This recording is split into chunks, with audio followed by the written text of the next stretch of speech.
Hamjambo tena mara nyingine, jioni njema. Mombasa kukinyesha huwa lazima pana tatizo na earthing, sijui na technology electronic hazipelekani, tumechelewa kidogo but we are fine.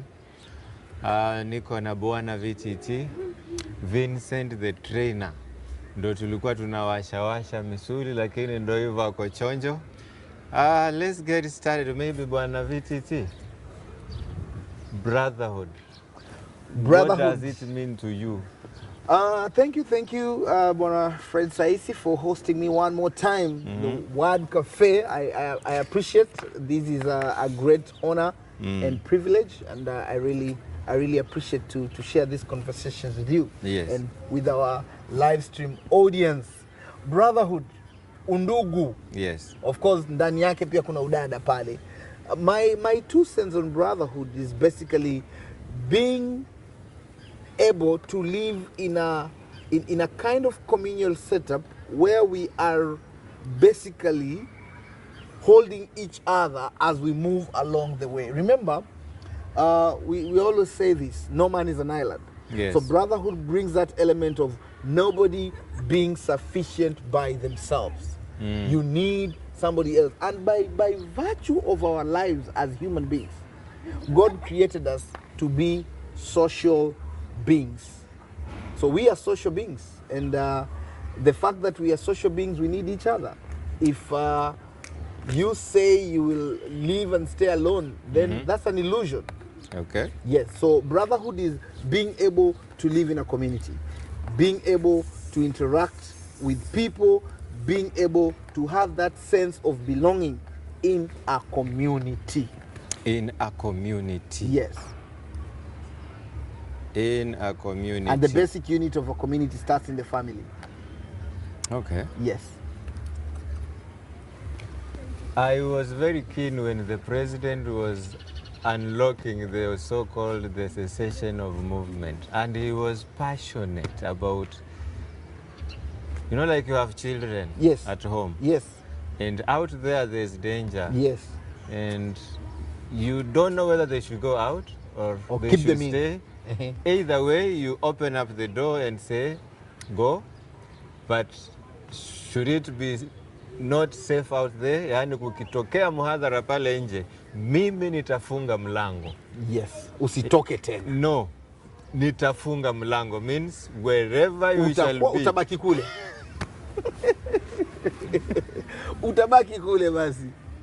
Now, I think we listened to his speech, and as you're saying, he was passionate, and he made a clarion call to all of us as citizens of this great land that we should take personal responsibility. Initially, the government was trying to protect us by putting this cessation of movement. Now it has been lifted. It's for us. And looking at it from a broader perspective, the government was playing the big brother in that perspective. Now, the big brother said, yo, okay, we understand we need to allow you guys to move around and do your businesses, visit your folks, but there's a disclaimer. Ensure you take personal responsibility.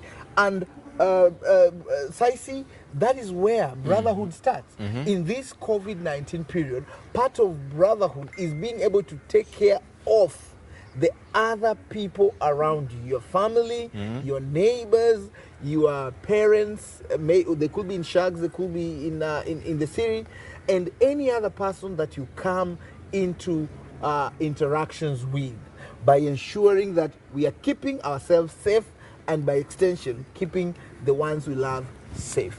That is brotherhood. That is brotherhood. Yes. That is brotherhood. One of the instances of brotherhood. There are very many others. Last 2 days, I lost a friend. Paulie. And he was alone. I think by the time he met his death, they found him, he was alone. Perhaps if he could have spoken to someone in the evening or something, you know, like mtu akikwambia mazee niokolee na kaso, then you humpi, at the end of the day unasikia mazee yuko polisi kwa sababu either one or the other reasons. How would you feel by that? First of all, my condolences. I think we talked about this before we came on the live stream, and it really sad. He's a young guy, still prime at his life, and I mean there are endless possibilities for him. But may his soul rest in peace. You've brought something that really is at the center of brotherhood. Yes. Concern, and not just concern, genuine concern. Maybe let me approach it from this perspective. When we were growing up, we were brought up by society. The brotherhood during the days when we were growing up was really tight. A lot of things were done in a communal sense. Yes. Any elder could be able to, To discipline you, stop you on your tracks and tell you this is wrong. Anybody in the society. And there was genuine concern. Unfortunately, today, Brother Saisi, I don't want to behave like I'm not aware of this.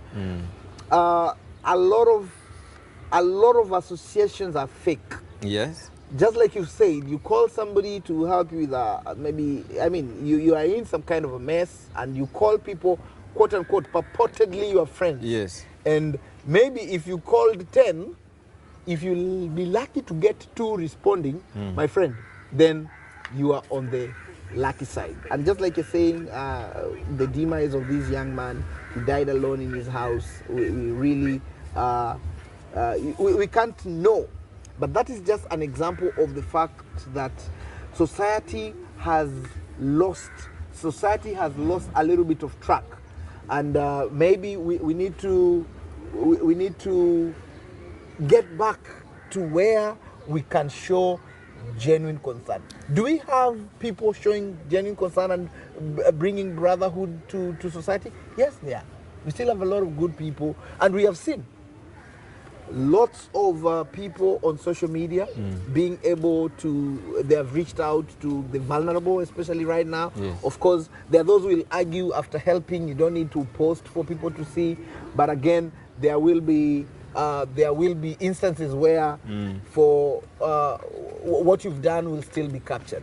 But what I'm saying is this. My 2 cents will be this. Yes.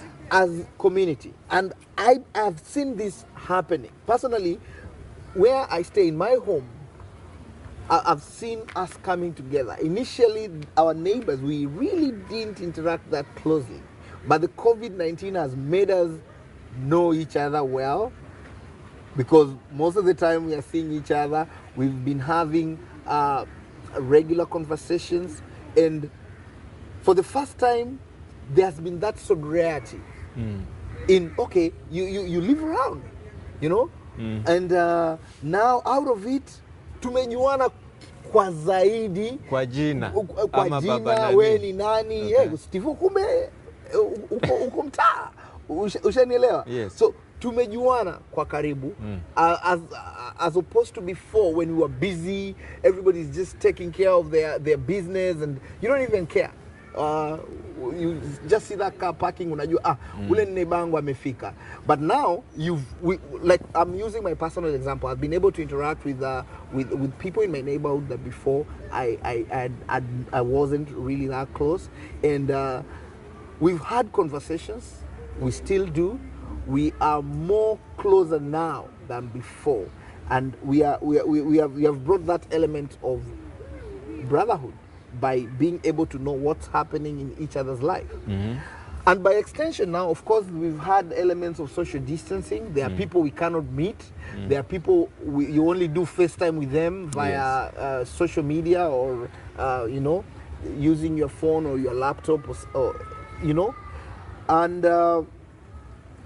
one of the key things that I want to suggest, which entails brotherhood, is being able to show genuine concern to the people that surrounds us, to the people that we interact with. Many times we meet each other and we just, maybe I've met you, Saisi, after a day or two, or after a time, and how are you, brother? And once you answer like we are done, when you tell me it's fine, I just proceed. But how many times do we take that concern to ask, are you okay? What's happening in your life? I just want to bring it to you in the sense of maybe if I look at how the president put it, Yes. you be your brother's Keeper. alifikia wapi? Rais amefungua na akasema let us be our brother's keeper. In essence, what he has allowed us is to practice social values that have always held society close. Social values, the glue that enables us to relate well with each other. Kumbuka jambo moja. Man is a social being. You cannot get fulfilled when you're alone, no matter how rich you are. The monies one person could have, I mean, they will make this person feel good if you can be able to use it with the people you love and the people you care about. But if, let's say, Brother Saisi, now you have a big mansion and you're alone in it with everything that the money can buy, are you going to be okay with that? I doubt. I highly doubt too. But when you'll be able to support others to also enjoy and put them at a good place, then you will have a fulfillment. And what is needed right now, more than before, is genuine concern. Okay. To our brothers, to our sisters, to our colleagues, where you can have honest conversation. And I'll want to look at it as multifaceted kind of approach, where there is a social wellness that we put across in our brotherhood element and being our brother's keeper. There is the emotional support. There is also the spiritual support. Yes. And also, actually there are four, the physical support. And we could add a fifth one, the economic support. We've seen, and when I saw this, I was very happy. And for me, this showed brotherhood in a very succinct manner. Yes. Where we could see people, buying food and distributing it to the vulnerable. Distributing masks. Yes. Checking on the vulnerable in the society. That is brotherhood. And the key thing that we need to do is to sustain it. And let's say you can't afford, let's say, to buy the food and distribute, or even to give cash transfers to people who are in need right now. We've seen landlords and house owners who have either reduced their rates for their houses tremendously, and others have even waived it completely. That is brotherhoodness, being able to be your brother's keeper, genuinely. We've also seen genuinely. You see, the key thing here is genuinely. Naweza kuja nikaenda kwa children's home fulani ama nikafanya mradi fulani, nikapiga picha ili nionekane kwamba VTT alipeana mchango ama alisaidia watu fulani. That will only satisfy my ego, but I want to believe, okay, I don't even know how God will take that. But where, let's say, there's an example you gave, a friend has called you and perhaps mkazungumza, na kuna vile ukiwa karibu na mtu utajua kama yuko sawa ama yuko sawa. Sometimes what people need is just an uplifting word, a listening ear. Pengine mtu alikutumia message WhatsApp, pengine mtu alikupigia simu. Ile kuchukua muda wako kumjulia, hey brother, hey sister, dada, vipi, umekuwa unaendeleaje? Okay, ukaweza ukazungumza naye, ukampa matumaini. Because sometimes it's not even about the money or the economic part of it. Somebody just wants to be uplifted. Give him a good word. Tell him or her it's gonna be okay, no matter what you're going through, in tough times, in good times. It will be all right. Change will always come, and no situation is permanent. So we need to really be in the lives of people genuinely, to offer support on a spiritual front. I remember there was a day I woke up, those days where you are wash, you really are not feeling the vibe. Then somebody had shared with me a verse of the day, and in it, the person mentioned, I'm praying for you. I got uplifted. It lit up my day. Just like that. Just like that. Just like that. I'm praying for you, VTT. Okay. Okay. We've seen cases where people, before an act, Yes. you have to think about it before you do Yes. anything. Yes. Hata kama ni kusafiri, lazima ufikirie kuhusu kusafiri, Yes. then unapanga safari. Yes. Like lazima ufikirie kuhusu kununua kamba ufunge juu ujitie kitanzi, lazima ufikirie. Inaanza kwa mawazo yako. Inaanza kwa mawazo. Yes. Inaanza kwa mawazo, kuchukua kisu uende udunge mtu. Ufanye jambo baya. According to me, if this person can talk to one person, Yes. this person should be able to change the mind. Na ndio tumesemaje, now I'm very happy the way you've brought it. Just one word could be the difference between somebody hanging himself in his bedroom alone, feeling distressed, and having a new lease of life and seeing new possibilities. Ladies and gentlemen, what are we doing, even in terms of just sending positive vibe to each other? One thing that has been killing brotherhood and sisterhood in our communities today is hate. Hate. And that has to be removed.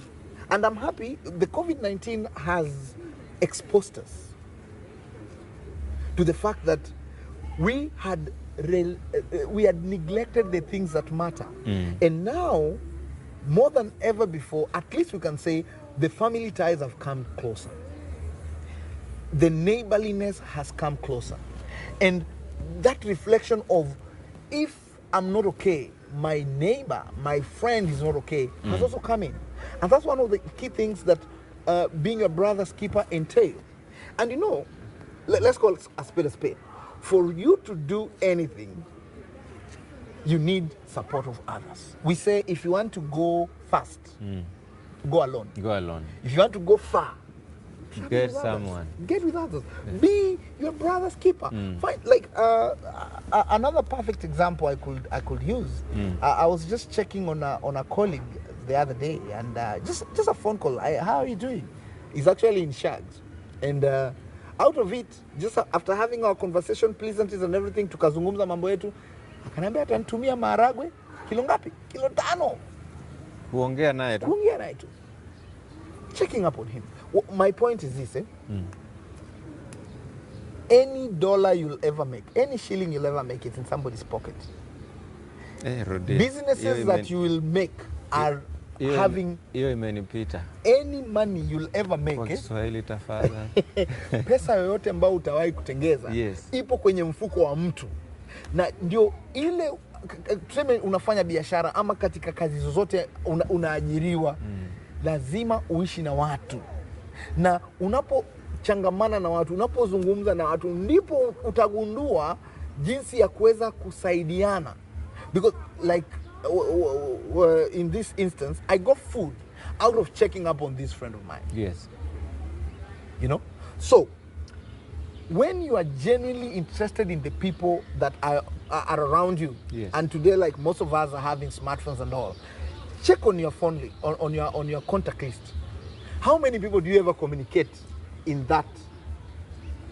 About a few. Very few. Very few. In fact, it's less than a quarter. Very few. So it's time that we need to wake up to the realization that we need to check up on each other. We need to constantly do it and make it a priority. Isiwe ni kitu an afterthought. Amua kwamba wiki hii nitajulia hali watu hawa. Yes.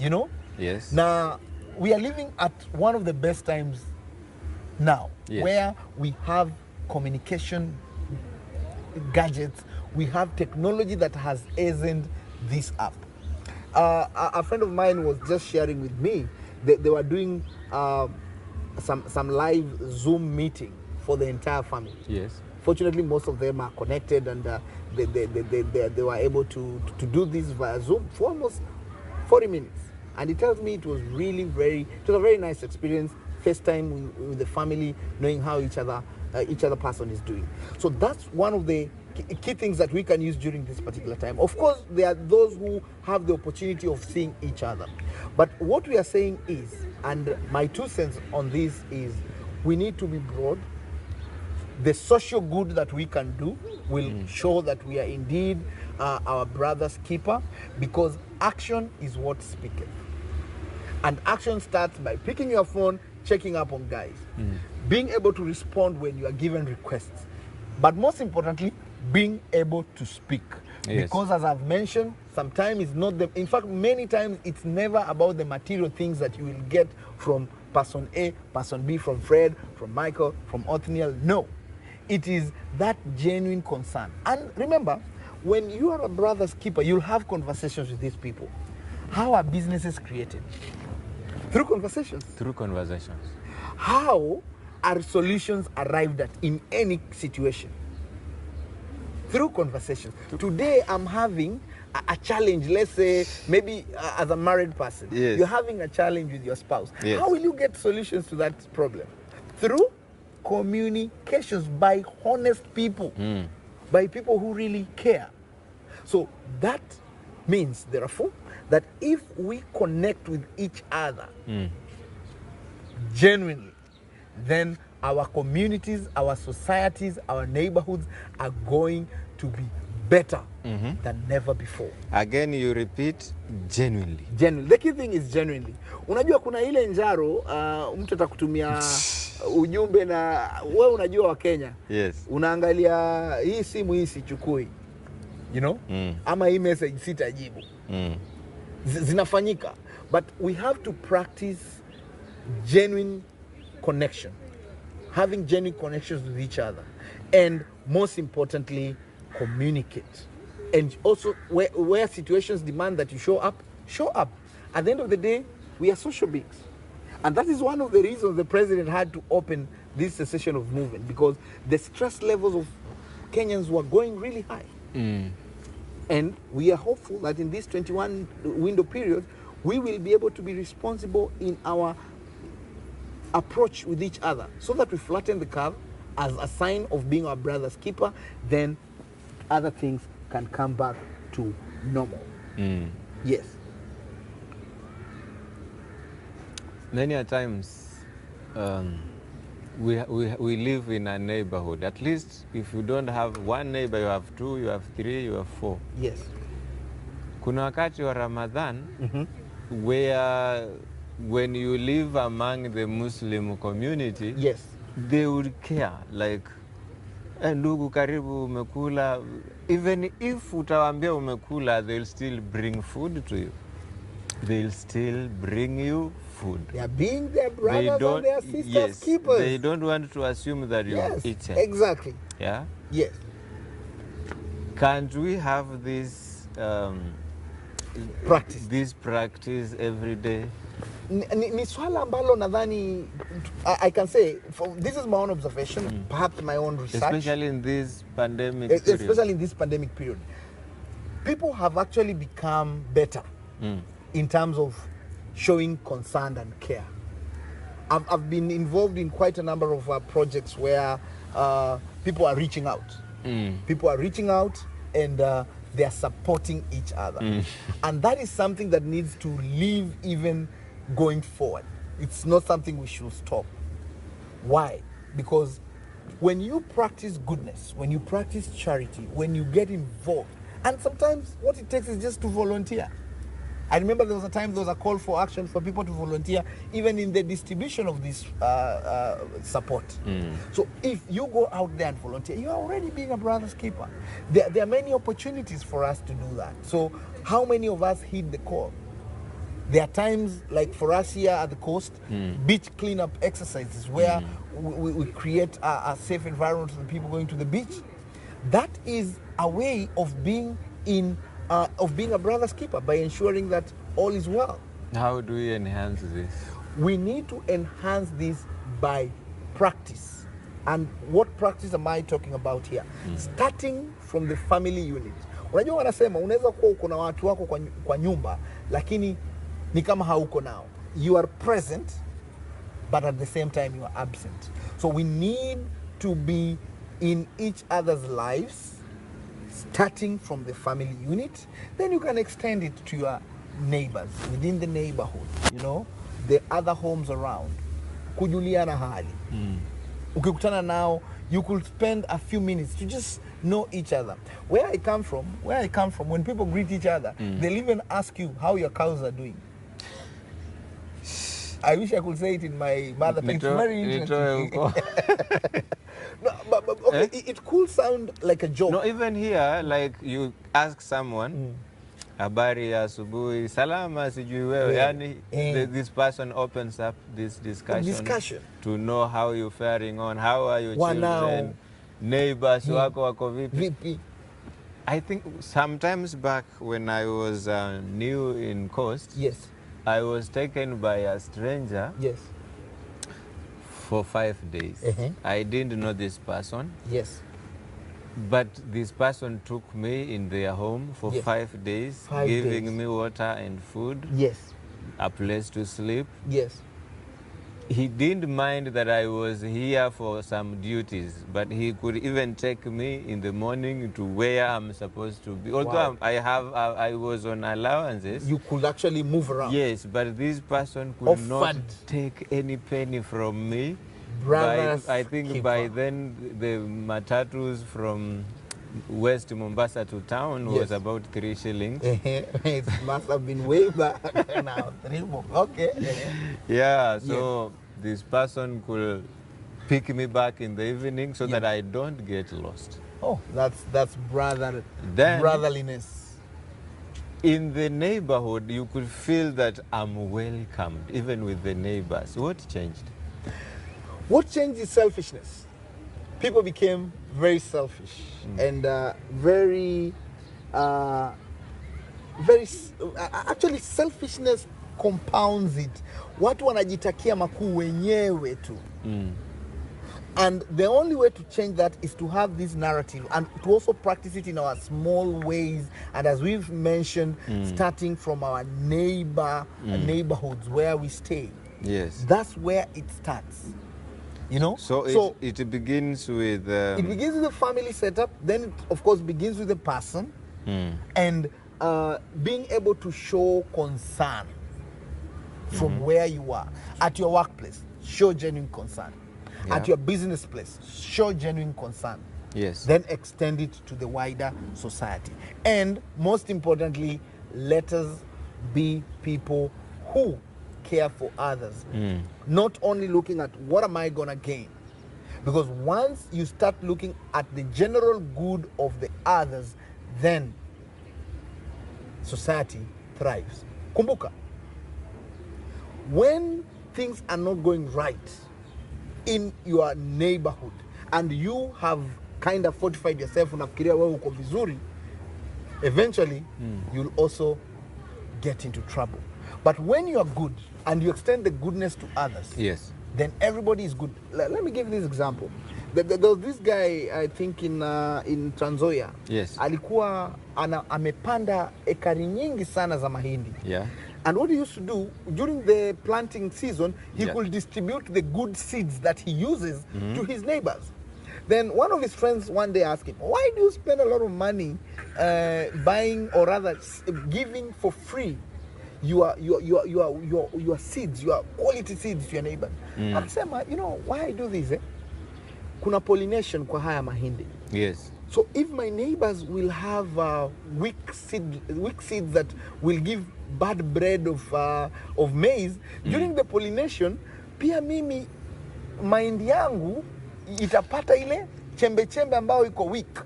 So kuensure kwamba mahindi yangu yanazaa vizuri, mbegu inakuwa ni moja. Ili when the wind is blowing and there is cross pollination, they are getting good pollens. My plantation is getting good pollen. At the end of the day, everybody gets a bumper harvest. Who will come to steal from your farm?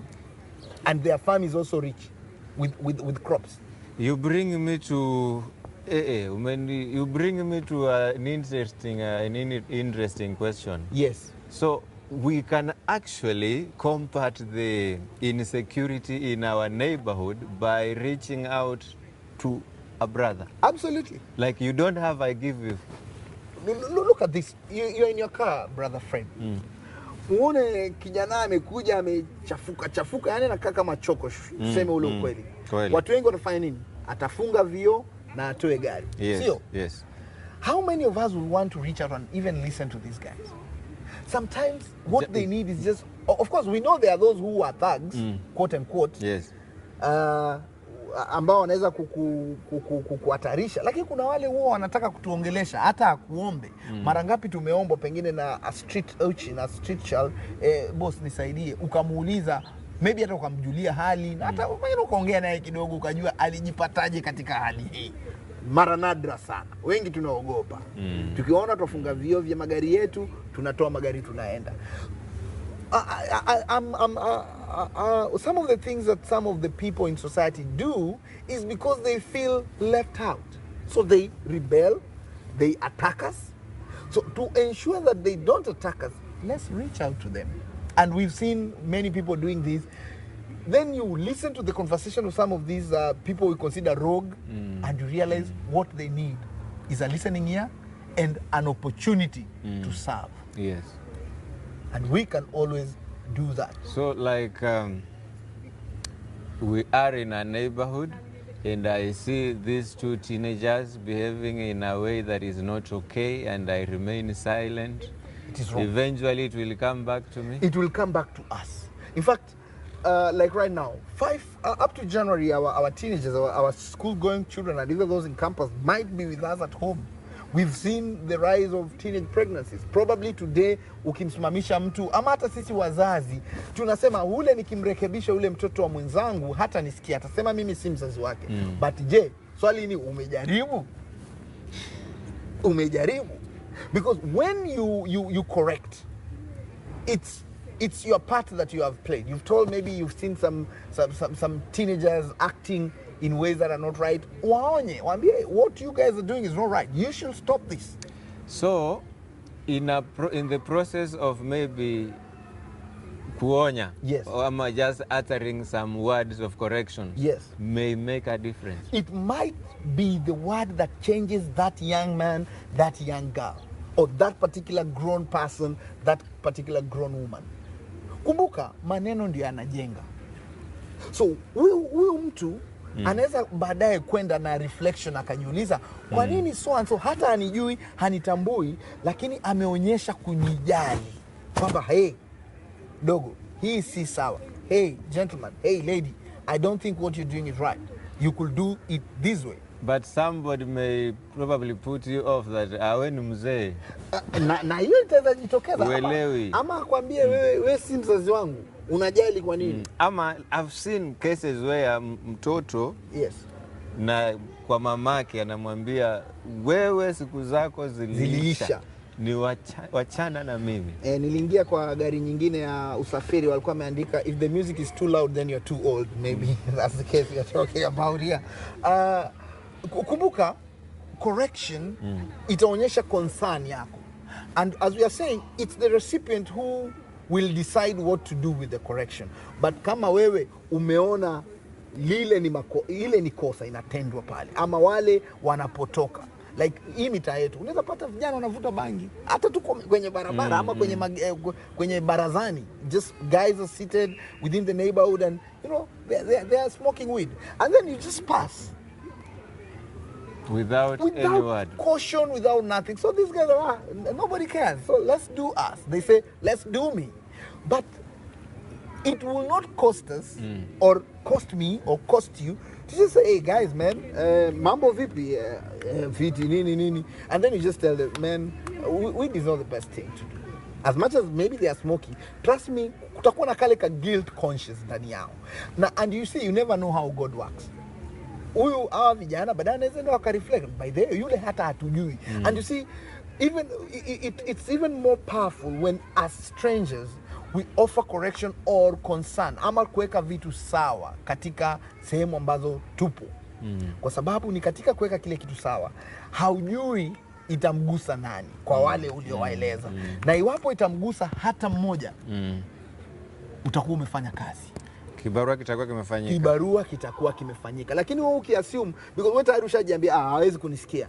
So you are also assuming. Remember, society, the worst people in the society, and these are not my words, are people who observe things going wrong and they do nothing about it. A story is told of a farmer who had a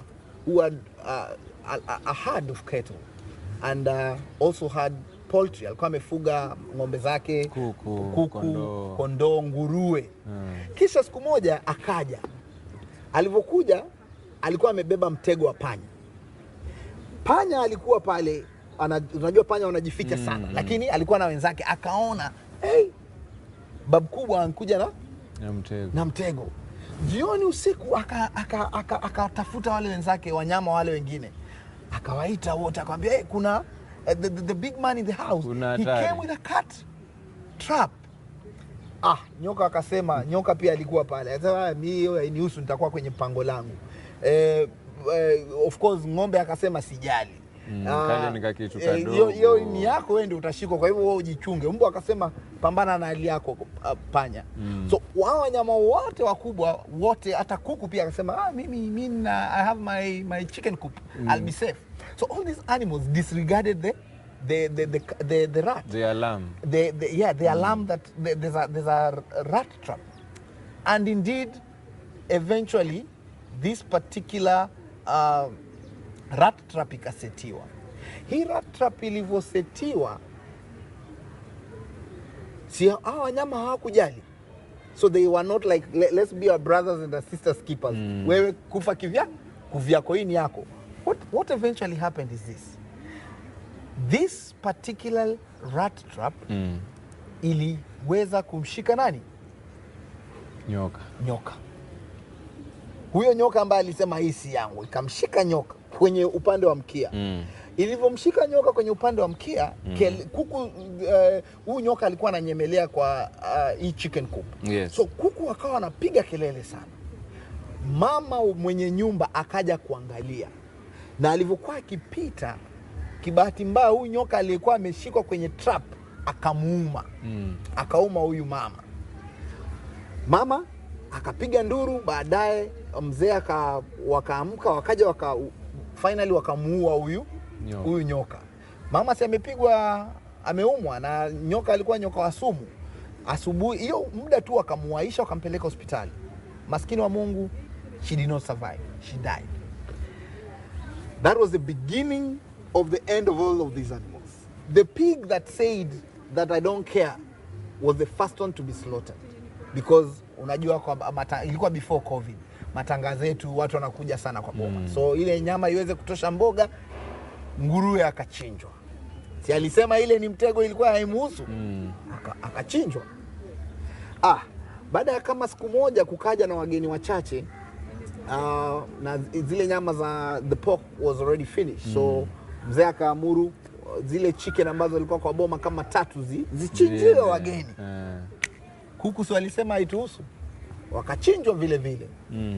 Baada ya kama wiki ikawa sasa ni shughuli ya kumzika yule mama. Wageni tena wanakuja. Wale ng'ombe walikuwa wamebaki, mzee akaamuru pia wachinjwe. Yote haya panya yuangalia, tunasema niliwaeleza, mlinipuuza. Almost all the animals in that meeting were slaughtered. They all died simply because they neglected one of their own. Ladies and gentlemen, let us be present in the lives of each other genuinely. Let us have conversations. Let's talk to each other, tujuliane hali, and that creates a social wellness. And out of it will trickle a lot of other benefits. But when one person is threatened in society, the entire society is threatened. So in other words, uzuri wa mtu mmoja unaweza kuwa uzuri wa watu wote. Hivyo basi, when you are taking care, and we've seen this in our families, most of us came in very humble homes. Mtoto mmoja alisomeshwa, akainuka, akavuta wale wengine wote. Na iwapo ule mmoja angeanguka, imagine the lives of the rest that would possibly maybe not turn out right. But because of one, sometimes, na example ni nyingi, iwapo maisha mmoja itabadilishwa katika jamii, chances are huyu mmoja pia atabadilisha maisha ya wale wengine. And all of that takes being present in each other, being there to offer to offer support in terms of advice, being there to offer support emotionally, ushike mtu mkono. Like right now, our children, our teenagers really need a lot of emotional support. When schools were announced that they'll start in January, there was a kind of depression that these kids get. They are going to lose a whole school year. You don't imagine they'll be okay with that? No. So as parents, we need to be in the lives of these people, as uncles, as aunties. We need to be in the lives of these people and tell them it is okay, offer them emotional support, let them be able to see that these decisions are being made for their good. And that is what I've narrowed it down to the school situation, but that is also what needs to happen to the wider society. Kuna wazazi wengi mtaji wao wa kupata mkate wa kila siku umekatwa. Je, sisi kama mandugu na madada katika community tunawapea motisha gani? Tunawapea motisha gani ili tuweze kuwa na jamii ambayo inasimama? So let us encourage each other. It starts by encouragement. Where you can support even financially, do. Where you can show somebody and give maybe inaitwaje, ideas za kuanzisha biashara ama shughuli ambazo zinaweza kuleta hela, toa zile ideas. Where you can support, where you can volunteer, go in and do exactly that. It's high time that we stop sitting on the fence without taking action on the things that are happening in our immediate neighborhoods, in our families, and the society as a whole. It takes your effort, Brother Saisi. It takes my effort to create a common good. Remember, you don't need a big broom to sweep the entire world. What you need is your own small broom. Sweep your house clean. Yes. Sweep your yard clean. Yes. I sweep mine. I sweep my outside.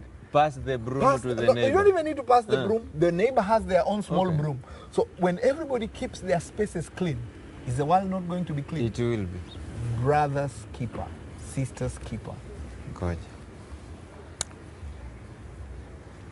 Eugene anasema is watching from Sparky.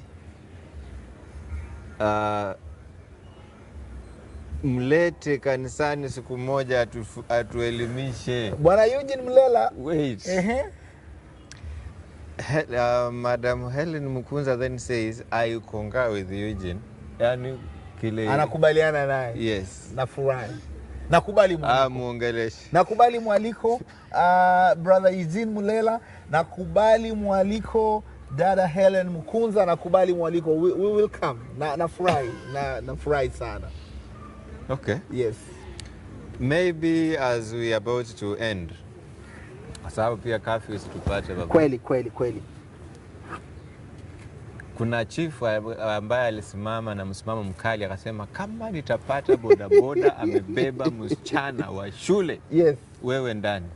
Niliona hiyo clip. So before ifike kwa chief, yes, if we were good neighbors, si tutaokoa yule mtu wa bodaboda asibebe msichana wa wenyewe bila sababu? Because maybe mama amemtuma dukani. Yes. Lakini kijana atashikwa bure. Kweli. Tufanyeje hapa? Swala ambalo lipo sasa tunalizungumzia kwa uzito kama wazazi na pia kama watu wa jamii ambao tunataka kuona jamii inasimama. As I've mentioned, we have to ensure that we are taking responsibility starting from home. Then extend this responsibility to our neighborhoods, then to the wider society. Yes. Vijana wetu ningehimiza kwamba let us not pry on these school girls. Na pia wasichana wetu wacha tuwe makini ili tusijiingize katika tamaa za mapema ambazo zinaweza kututia mashakani. The key thing here is responsibility both on the boy child and on the girl child. And most importantly, this starts as a unit in emotional support ili vijana wetu, our young girls, our young boys waweze kuwa na ile responsibility kwamba I am supposed to maintain morality, the moral fiber. Na hiyo itajidhihirisha iwapo haya mambo tunazungumza yanaangaliwa. Ili kuwe na ile heshima ya watu katika jamii. Wacha wanaume waheshimu watoto wa wenzao. Yes. Na wacha sisi tuweze kuwa direct watoto wetu. Watoto wetu wa kiume ambao wako high schools, hata wengine wako primary, wengine wako colleges, wacha himizo langu ni let us stick to the values that have been enshrined from our places of worship in terms of respect and self-control, and ensure that we protect each other. Mazi. Wewe unapo mprotect mwenzako, kama sasa watoto wetu wa skuli tunapo wa protect, then wanakuwa safe. But muhimu ni ile personal responsibility ili tusipotoke njia, na zaidi ya yote hiyo inatoka kwa ile spiritual nourishment ambayo tunapata, ile hofu ya Mungu. Mtu yoyote ambaye ako na hofu ya Mungu hawezi kufanya mambo ambao si sawa. Like if you're a young man, you're in high school and you have the fear of God, you will stick to the values. You'll not even want to go sexual with a girl. And if you're a girl na uko na hofu ya Mungu, you will not accept to go lay down with a man. You'll just know this is wrong. Kwa hivyo wazazi tuweze kuweka hofu ya Mungu kwa watoto wetu, na pia sisi wazazi tuwe na hofu ya Mungu. Si watoto tu, hata sisi tuwe na hofu ya Mungu na iweze kutuongoza. That is when we will have that responsibility and temperament, the self-control that is required to ensure that everything goes well. And most importantly, this to be done by the confines of the brotherliness and the sisterliness that we will show in society. When that happens, society becomes safe. When my son respects the girls around, when the girls around interact with my son in the right way without crossing boundaries, the society becomes healthy. It starts in our small families, our small neighborhoods. Okay. Then the whole country becomes sanitized. We are talking of sanitization. Everybody needs to be sanitized right now. And a shift will happen from there. The Ministry of Health directed that the elderly should not visit the places of worship. People above 50. Ninajua mashehe wazuri ambao miaka yao imesonga na wao ndio wenye kuongoza zile ibada msikitini. Kama kanisani pia najua mapadre, makasisi, now there's this notion of the younger generation kwamba sasa wazee time yenu imekwisha. Don't you see a youth society that is not correct? I will look at it differently. I will look at it differently. Wanasema below 12 years bado, ndio wamesema below 13. Immunity bado wanasema kidogo iko haija develop sana, but wako na immunity.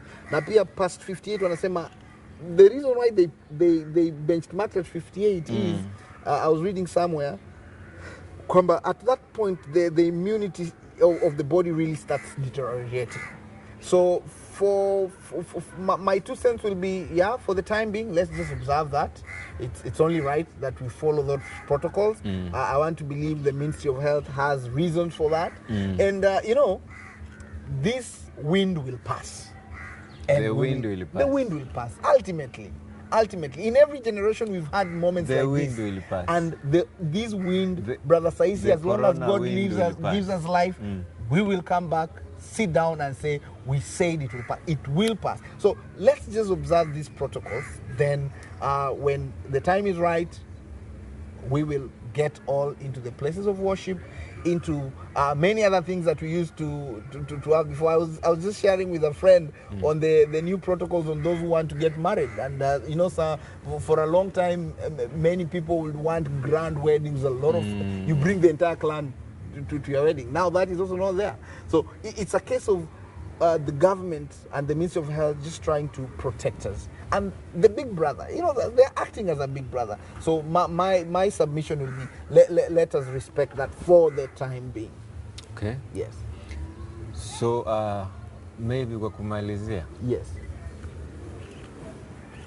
So tusichukulie kama hizo restrictions to be a burden. It is a big brother watching over us. Period. It's a big brother watching over us. Wacha tuzichukulie kwa uzuri kwamba wanatujali.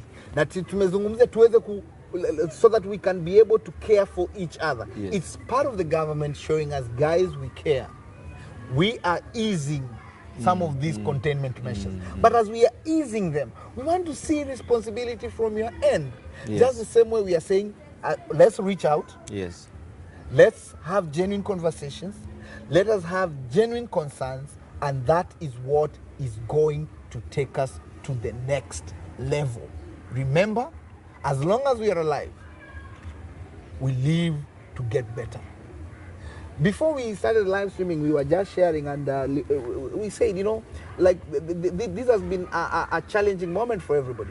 But let everybody be encouraged, because losers are the only people who quit, but winners fail until they succeed.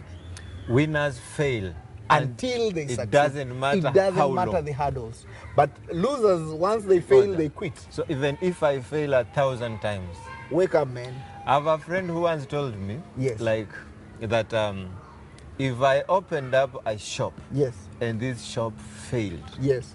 I would have not failed. You'll have learned. Only the shop would have Failed. failed. And you'll have learned I lessons. should open a restaurant. Maybe. Even if the restaurant fails, Yes. I'm not the one failing. The restaurant failed. I open up a butchery. Yes, try it. If the butchery fails, I have not failed. That's the spirit. I try maybe investing in SGR. If my money burns out, I With your have not, truck, you have not failed. It's failed. just that idea So, that didn't work out. Winners, Winners fail until they They succeed. succeed. Losers, immediately they fail. they quit. Mitini. So tuzidi kushikiliana ndugu, tuzidi kukuwa na ule umoja, kwa sababu as we've said, you can only get better when you are associated. Can you answer this question? Which question? From Kariako. no.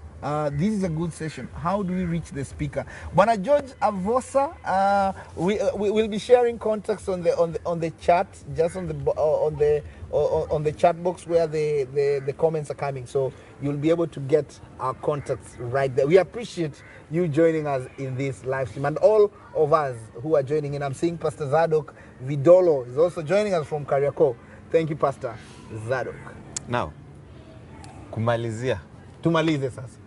Tumalize, sio? Yes. Wajua in my line of duty wanasema blessed are the brief speakers, for they'll be invited to speak once again.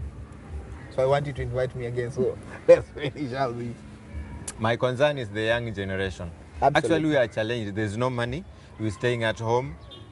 There's trouble out there, like we're just in a mess, in this pandemic. Kindly advise this young. I know you are good. You are good at this young generation. Actually, what should they do? To any young person listening to me, and also those who are young at heart, this has been a time of reflection. Yes. And it's during tough times that good things come out, because now we are forced to reinvent and do things differently. Yes. Adopt new ways of doing business. Adopt new ways of doing stuff.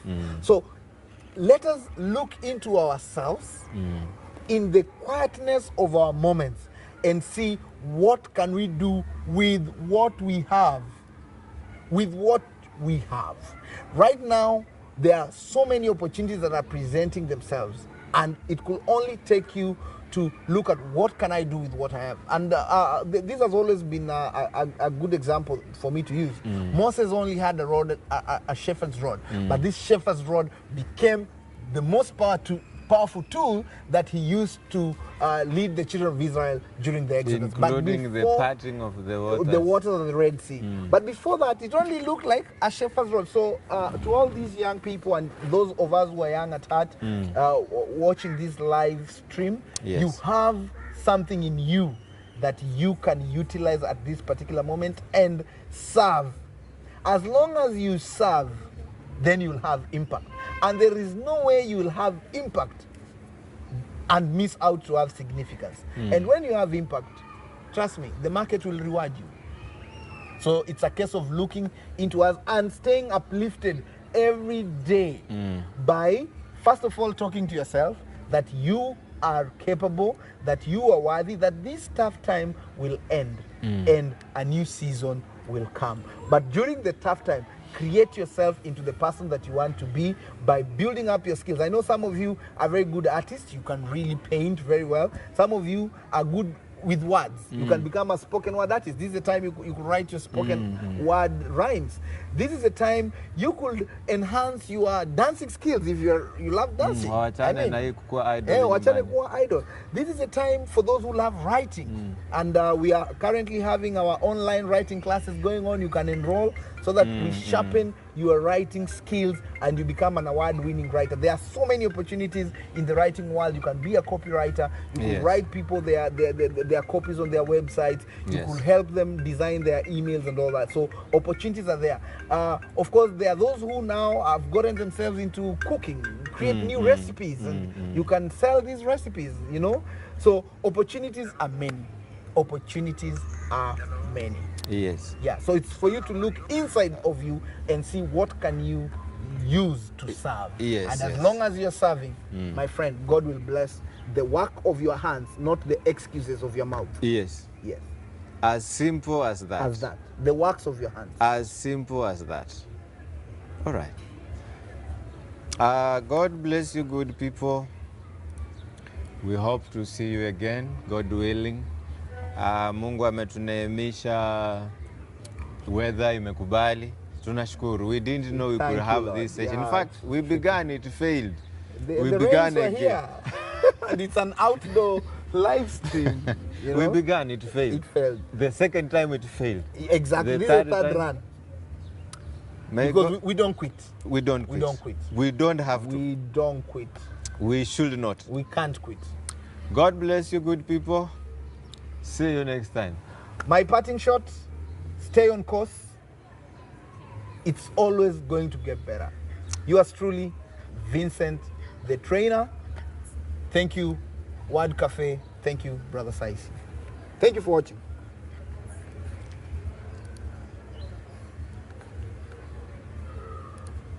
Ndio hiyo.